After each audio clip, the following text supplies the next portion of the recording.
Fala pessoal, hoje nós vamos aqui começar mais um momento da nossa formação política, mais uma aula.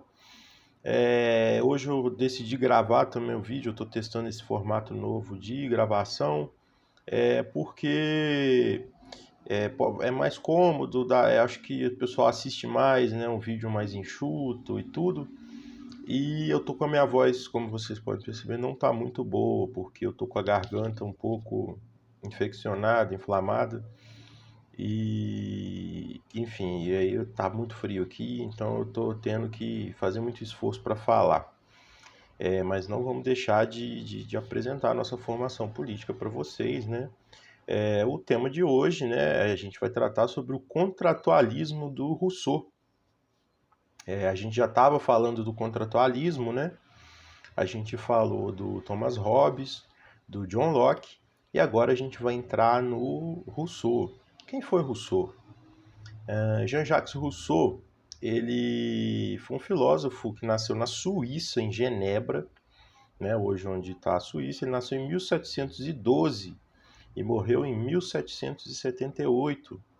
E o Rousseau, ele é um filósofo iluminista, né? A gente lembra, né, da aula que a gente falou sobre o John Locke, que o John Locke ele tem uma filosofia que influencia bastante nas revoluções liberais do século XVII, especialmente a Revolução da Inglaterra, a Revolução Gloriosa, e nas revoluções posteriores, a Revolução Americana, a Revolução Francesa. E o John Locke ele é o pai do liberalismo político, né? Vertente que a gente conhece até hoje, e é uma vertente muito importante, né, no pensamento político da humanidade. E o Rousseau ele segue essa vertente, né? Ele é um inspirado, né, por esse modelo, só que ele é um cara bem crítico. Inclusive, o Rousseau, na minha opinião, ele pode ser considerado como um dos pais do que a gente conhece hoje como esquerda. Que ele traz ali alguns elementos são influências, né, do que a esquerda hoje em dia defende. Tem muito pressuposto ali tratado pelo Rousseau que a esquerda adotou, especialmente depois, né? Nós vamos ver isso com Marx mais especificamente, né, com a fundação do que ele chama ali de socialismo científico. E isso tem, e a esquerda no geral, o discurso da esquerda tem muita influência do Rousseau, e a gente vai ver por quê. Porque o que acontece? O Rousseau ele era um iluminista. E o iluminismo, basicamente, para a gente não se alongar muito, o iluminismo ele vem como uma corrente filosófica ali a partir da criação da ciência moderna, com um otimismo filosófico em relação ao desenvolvimento da humanidade e o desenvolvimento das capacidades humanas. E esse desenvolvimento, segundo o iluminismo, ele vem por meio da razão. Os iluministas eles são racionalistas até o último grau, porque eles defendem que o elemento de emancipação da humanidade ele vai se dar por meio da razão. E o Rousseau ele não está longe disso, só que ele é um cara muito crítico do iluminismo no geral. E aí nós vamos explicar mais ou menos por quê. Quando a gente tratou do contratualismo, e aí a gente vai lembrar, né, das outras aulas e tudo, o contratualismo ele parte de uma divisão entre o estado de natureza e o estado político. E, no geral, a gente tem uma compreensão, uma concepção em alguns filósofos, o Hobbes muito forte, no Locke um pouco, de que o ser humano, por natureza, ele tende ao conflito, porque ele não está sendo mediado por um contrato político para segurar esse conflito, para poder delegar as responsabilidades, delegar os direitos de cada um. O Rousseau ele parte de uma opinião contrária. Essa é a grande crítica que o Rousseau tem dos iluministas, dos filósofos contratualistas anteriores. Para o Rousseau, o progresso, o que se entendia por progresso, naquele momento, na humanidade, na verdade, era um grande regresso. Porque Para o Rousseau, ele inverte essa lógica e ele entende que o ser humano ele é naturalmente bom. Ele não é um ser humano, ele não é conflituoso, ele é solidário, ele é comunitarista. Então ele não parte de uma noção de estado natural, de direito natural do ser humano conflituoso, que vai para a guerra, né? A ideia do homem-lobo do homem, né? Que eu já falei no vídeo do Thomas Hobbes. E aí ele mostra que essa visão do ser humano, ele defende, né, que essa visão do ser humano como lobo do próprio homem é uma visão que a própria sociedade impõe sobre a natureza do ser humano. Então, é você enxergar a natureza humana a partir da lente individualista e egoísta da sociedade em que você vive. E que naturalmente o ser humano é bom, então ele é lobo do próprio homem no processo histórico. Então, esse processo histórico, então, ele desnaturaliza o ser humano e ao desnaturalizar o ser humano, ele corrói uma natureza boa, ele corrompe uma natureza boa. E o caminho, então, seria um retorno à natureza. E o que corrompe o ser humano, segundo Rousseau? E aí isso está num texto famoso dele, que é o discurso sobre a desigualdade entre os homens. O que corrompe, segundo o Rousseau, é a propriedade privada. E aí a gente já entra num ponto, num diálogo com a esquerda, com o nascimento da esquerda.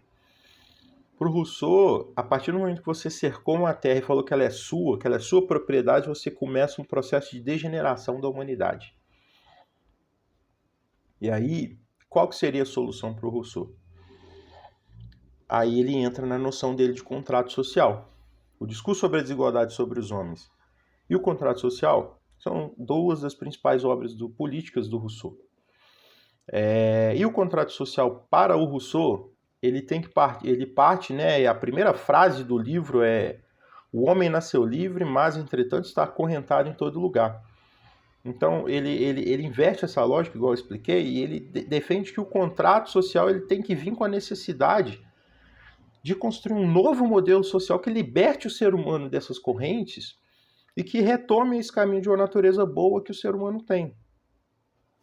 E aí ele inverte essa lógica de contrato social para a construção dessa nova sociedade que seria um retorno à natureza boa do ser humano.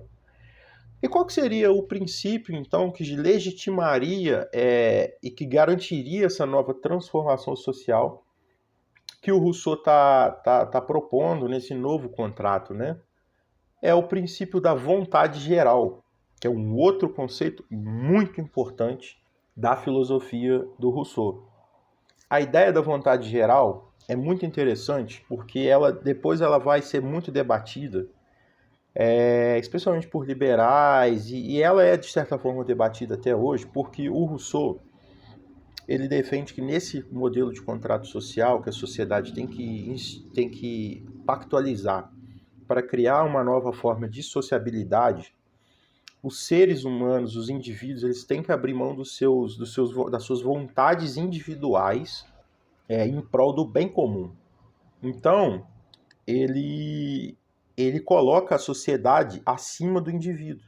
E isso é um motivo de muito debate. Porque aí o que acontece? Você tem, né, nessa perspectiva, uma espécie de suplantação do indivíduo pela sociedade. E isso, para os críticos, é algo grave e tudo mais. Só que vamos por partes, né? Primeiro eu quero ler aqui uma passagem do Rousseau, que ele explica um pouco sobre o conceito de vontade geral, a gente vai desenvolver um pouco isso. Ele fala assim: só a vontade geral pode dirigir as forças do Estado segundo o fim pelo qual foi instituído, isto é, o bem comum. Com efeito, se foi o contraste dos interesses privados que tornou necessária a instituição da sociedade, por outro lado, foi o acordo entre eles que a tornou possível.